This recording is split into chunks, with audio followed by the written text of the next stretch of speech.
Yeah, we have a lot to talk about here. I don't know what team we should start with. Maybe we start with the Tampa Bay Buccaneers. So the Bucs going into this game against the Chiefs, I think they were 8-point dogs. Like if you were looking at sportsbook projections, they actually had the Tampa Bay Buccaneers as a bottom 5 offense this week with projected total points.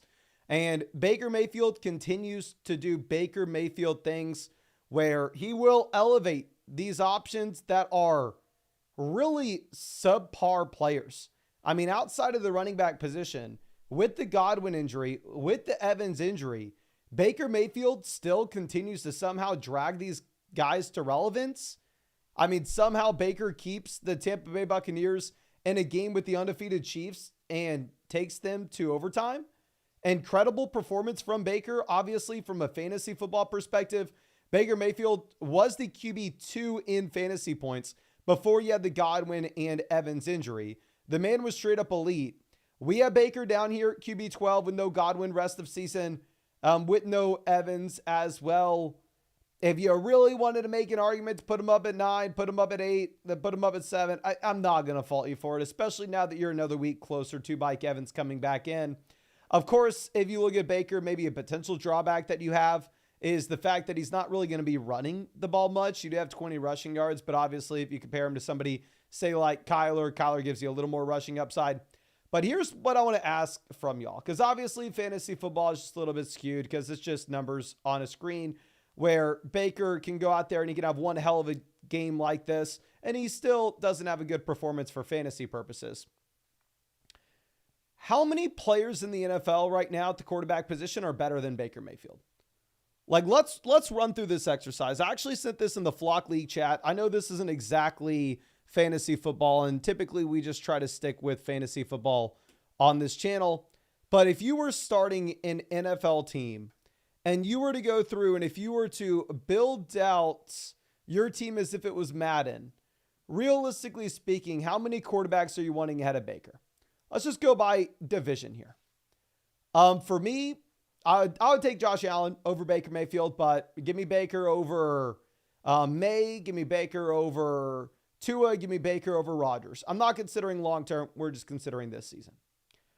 I would still rather have Mahomes over Baker. Duh. Baker, Herbert look very comparable. At this point, if you're an NFL team, I think differentiating the two isn't as easy as you would have thought it was a year ago. Obviously, Baker better than whatever they have going on in Denver and Las Vegas.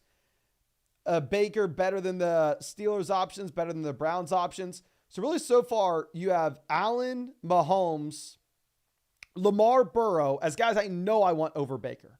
I know I want Stroud over Baker. You can't say that about Colts. Can't say that about Titans. Can't say that about Titans. So Baker's a top 5 to 6 quarterback in the AFC. Going over to the NFC, I'd rather have I'm sorry, not Daniel Jones. I'd rather have Jaden Daniels. That's embarrassing. Give me Baker over Dak. Give me Baker over whatever they have going on in New York. Give me Jalen Hurts over Baker if we're going to be realistic. Give me Baker over Kyler, Geno, Purdy, right with Stafford, to be honest. Goff, I think you have to take Goff. Love, I think you have to take Love. Baker Mayfield's playing, he's a top 10 quarterback right now in real life. Phenomenal. It's been insane. Doing to reiterate, rushing upside's not great. He's been a top 3 option in fantasy football so far this season. But the issue is you go over to the weapons, right? The weapons are just so much worse than what they were earlier in the year when Baker Mayfield was at the top of the NFL in passing. And he's still top of the NFL in passing, but it's just about projecting things going into the future. We had Rachaad White as the sell high candidate coming into this week, just understanding that you probably were going to see some regression with the receiving, plus the Bucky Irving usage was right up there, very similar to what you had with Rachaad White so far this season, or at least over the past few weeks, that is. And then going down, and this is super funny. We got people saying they'd rather have Baker over Mahomes. You know you are, we don't need to go there.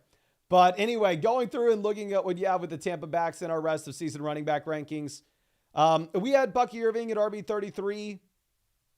We had Rachaad White up there at RB25. To be honest with you, I'd probably rather have Tracy over White. at this point. I'd probably rather have Pacheco over him as well. I think Rachaad White's at like low end RB2, high end RB3. I think Bucky is sitting here, and these are rest of season rankings, not weekly rankings. Obviously Hunt, obviously Hubbard would be much higher if it were weekly. But I think Bucky is kind of like, oh, okay, committee back, premium handcuff, anything were to occur to White. But they are going to eat into each other here, of course. Now, also, if you look at this, you did see a little bit of usage for Sean Tucker as well, where Tucker does see the 3 carries and the target out of the backfield. If this is a 3-man running back by committee and not a 2-man running back by committee, you move White even a little bit lower. Now, going over to what we had at tight end, please, for the love of God, tell me we had Cade Otton in a respectable range, and I'm not about to embarrass myself pulling this up. We had Cade Otton at tight end 7 in the rest of season ranks. Obviously, in our weekly rankings, he was more exciting than this. The issue is eventually you're going to get Evans back in, and the red zone usage will come down for Cade Otton just a bit. But I think you can take him over David Njoku. You probably can take him over Evan Ingram as well. We're going to have to update the Kelce ranking very soon here. But yeah, Cade Otton, definitely for the time being, when you have no Godwin and you have no Evans, you knew this immediately once they went down that Otton was a must-start tight end every single week. Obviously, you nitpick exactly where you put him. In the short term before Evans comes back in, I think you call him a top 5 option. When Evans comes back in, you reevaluate. Still probably somebody you're starting every single week regardless. And thank God we drafted him on as many underdog teams as we did. Probably got a little bit lucky to do so, to be honest. And then looking at the other receivers that you have here in Tampa, I don't need to update the rankings on these guys. Shepard wasn't interesting before. Shepard's not interesting after. Palmer's not interesting before. Palmer's not interesting after. Jalen McMillan may be back this next week. You have the bye week in week 11.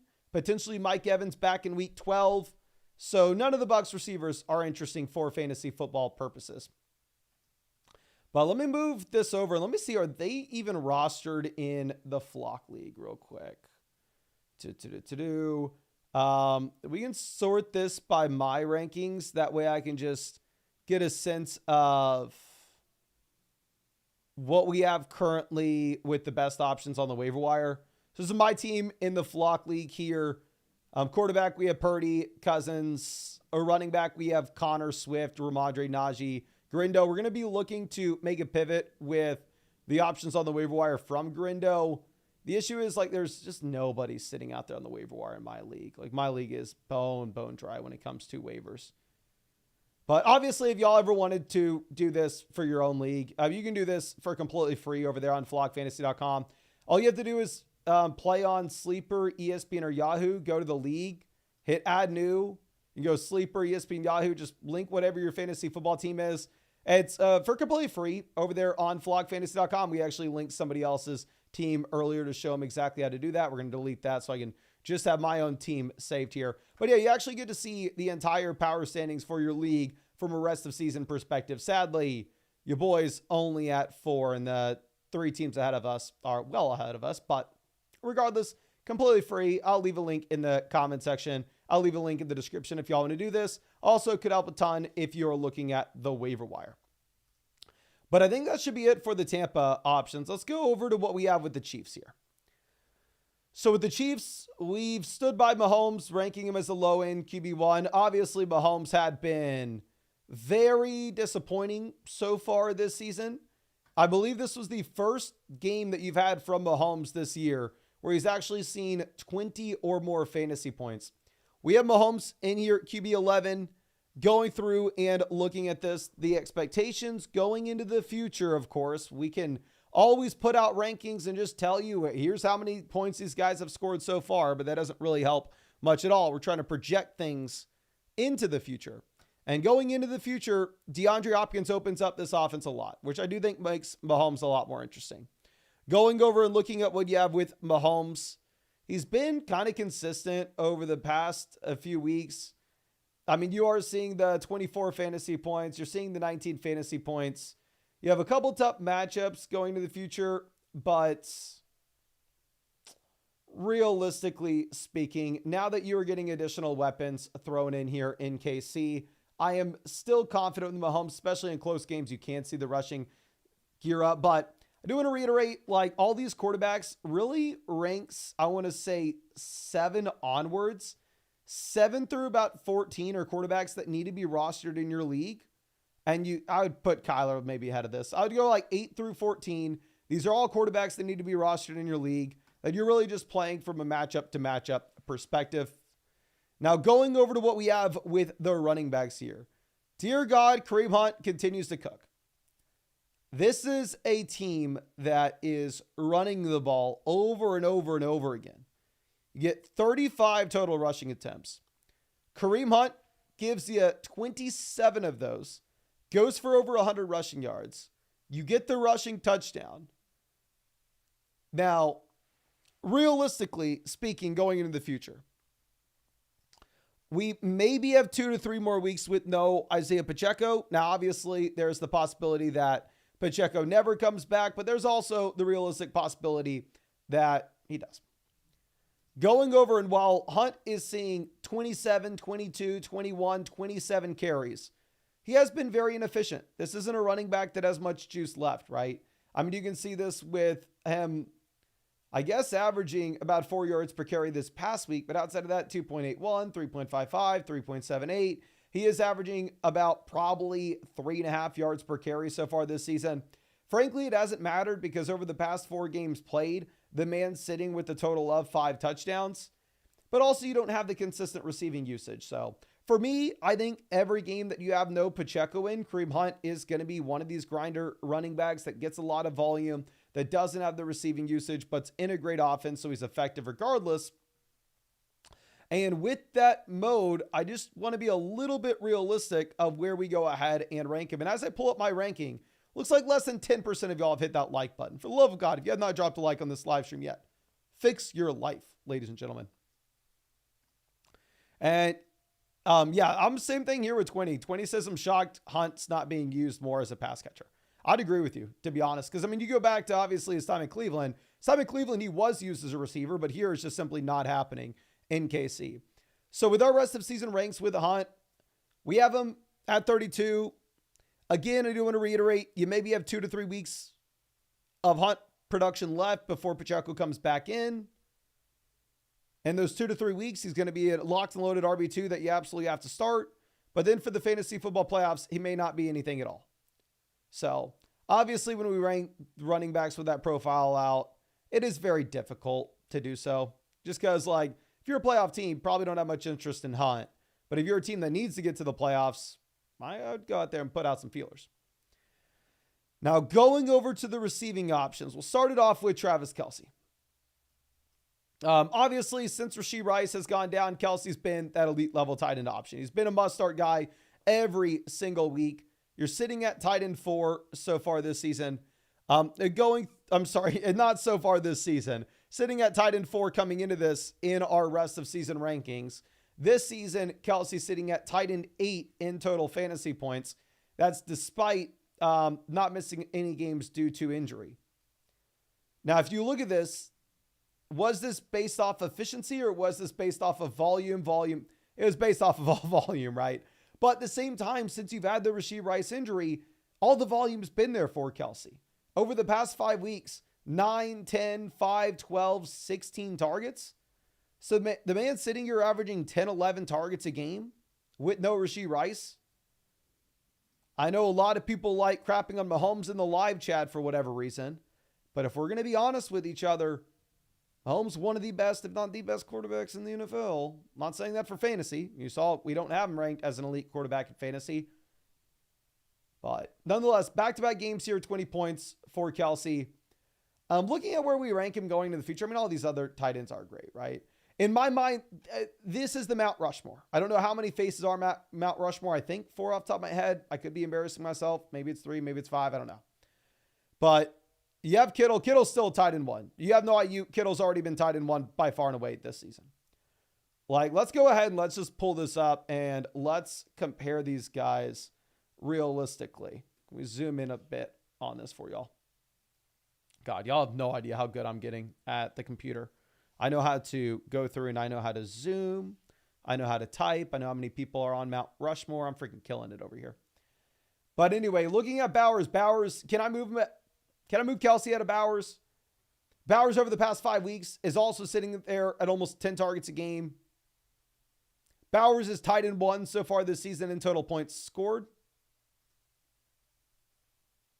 I don't think I'm going to move Kelce out of Bowers. Again, going over to George Kittle. George Kittle's tied in 1 in points per game. Looking at Kittle over the past 5 games he's played, 14, 20, 22, 15, 24 points. Can't move him out of Kittle. And going over to Trey McBride, what's hilarious with McBride is he's tied in 3 in total points scored. The receiving volume has been there. You've seen 9, 6, 6, 9, 8, 7, 11, 4 targets this season with 0 total receiving touchdowns. Obviously, get the rushing touchdown this past week, but still. You should have some positive touchdown regression coming for McBride very soon. So Kelce is an elite tight end. I don't know if I'm moving him up my rankings based off this performance. It was a really good matchup against this Bucs defense. It went to overtime. You get to rack up a bunch of target volume. So Kelce was an elite tight end for us coming into this week. I don't think that really changes. I don't think we need to move him up the rankings despite the phenomenal performance. Now let's go over to the receivers because this is what realistically has changed in KC.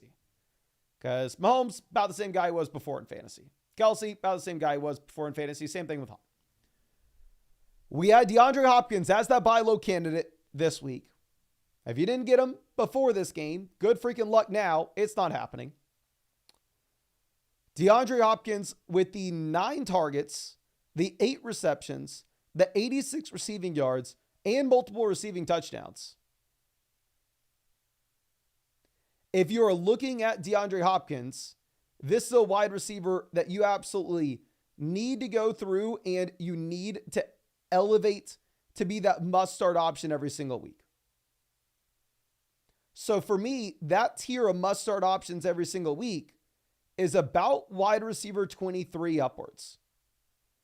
So I think we can possibly move Hopkins up to about wide receiver 21. Again, I do want to reiterate, I know a lot of people see names like Devonta Smith, Jaden Reed, Terry McLaurin down here at 18, 19, 20, and maybe with Hopkins down here at 21 and lose their minds thinking these players are so damn low. The reality of the situation is there are a lot of damn good wide receivers. The guys up at 13 are very similar to the guys down at 21. It's pretty big flat tier when we're looking at these wide receiver 2s. I think Hopkins cements himself where he is in that tier of wide receiver 2s. Am I going to go out there and dramatically put him up as, oh, he's prime DeAndre Hopkins. This is what we had back with Deshaun Watson. He finally has elite quarterback play again. But no, realistically speaking, I mean, if you are looking at Hopkins here, obviously we can't particularly take what you had from the games previous to this. But you can look at the fact that the man's 32 years old. He was drafted back in 2013. Legitimately, now that I think about this, I think I was a freshman in high school in 2013 when DeAndre Hopkins started playing. Freaking nuts. So I don't think Hopkins is back to being prime Hopkins. Do I think he's a must-start guy every single week? Yes. Honestly, I'm probably overreacting a bit having him ahead of Harrison. Can you all spam in the chat? Would you all rather have Harrison or Hopkins rest of season?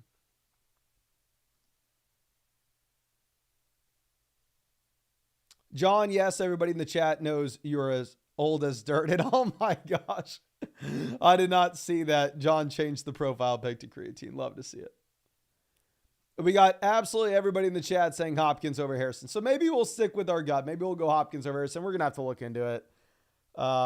Obviously, after the blow-up performance from Hopkins and the dud week that you've had from Marvin Harrison this season, I know absolutely everybody will want to go through and everybody will want to put Hopkins ahead of him. But realistically speaking, we've had some blow-up weeks for Harrison too, right? So I don't necessarily want to overreact just because this is the week that it happened with Hopkins. Dominic says, why can't I see the same updated rankings? So if you wanted to see my rankings, just head over to flockfantasy.com. Obviously, you can see the expert average rankings for free on the site. So the average expert rankings, which is what you're looking at right here for rest of season. You can also change this, obviously, week 10, dynasty, whatever you want to look at. That's going to be the average expert of everybody that you have here. If you wanted to specifically look at my rankings, just hit Mason Dodd, and then it'll go ahead and it will sort by mine. But to be transparent with you, the majority of the stuff on the site is free. such as like the My Teams page where you can link your team. This is free. The values that it uses is also the expert values of all the creators. If you want to use any individual experts rankings rather than the average, that's behind the paywall just to allow creators to have power to their own ranks, essentially. And then also you have the trade calculator for free, but essentially the only thing that would cost anything is if you wanted to change it to the specific rankings of any creators. But yeah, if that makes sense on how you can see that. But 99.99% of the stuff on the site is free. Now let's move this over to our next thing that we're going to be looking at with XAVIER Worthy. So let's go ahead and let's take our massive L, because we've also had XAVIER Worthy as a buy low candidate. You can see we had Worthy wide receiver 37 going into this game. We had XAVIER Worthy as that fringe flex option. It's actually funny that we see XAVIER Worthy come through, and for Danny almost ends up losing to Sal this week. Sal needed Bucky to come through and just score 4 more points, even though Danny was pretty much guaranteed the dub until Worthy dropped -1. So, brutal game for anybody who started Worthy. It was honestly a good matchup for Worthy as well. Worthy had back-to-back games with 8 targets. He was trending in the right direction. But dear God, at this point, how could you ever trust XAVIER Worthy? How could you ever get this guy into your starting lineup realistically? I have no idea. Especially if Hopkins is going to be seeing this kind of volume. So I have to move Worthy down. Like, realistically speaking, there's no way I can have Shakir over him. I can't have Deontay over him. I can't have Tillman over him. I'm sorry. I can't have him over Tillman, of course. I can't have him over Keon. I think Worthy falls down to being like a wide receiver 4. I mean, this is the range that sometimes when I'm looking at your shallow leagues in the live stream and trying to go through and make recommendations, and I look at your waiver wire column in the far right corner. I'm sure y'all have seen me do this 1,000 times on live streams. I'll see y'all in shallow leagues have guys like Roma Dunze, Jordan Addison out there on the waiver wire. And I wouldn't be surprised at all if you're playing in a league where it's a 10-team format, you only start 2 wide receivers and 1 flex. If you wanted to go through and if you wanted to drop XAVIER Worthy, I'm not going to fault you at all for doing so. And honestly, I think we could potentially move Worthy a little bit further down. Obviously, we don't want to just overreact based off the singular week performance. If you do go through, and to be fair to XAVIER Worthy, you've had some of these spike weeks similar to the other players in his range. You did have the positive trend with the target volume over the past 2 weeks coming into this game.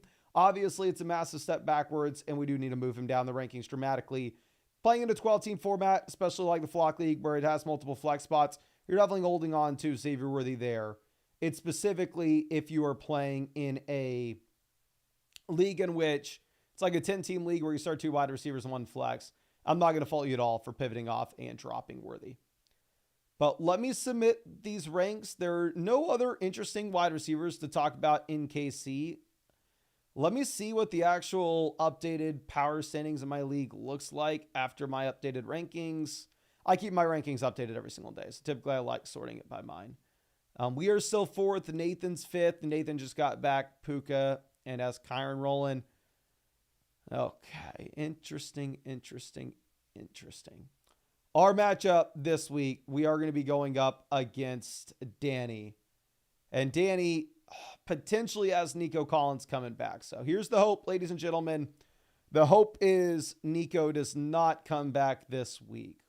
And instead, Nico's back next week. That will save my little butt. But of course, if y'all wanted to see us talk about the Bucs, we did that at the beginning of the live stream. Just rewind.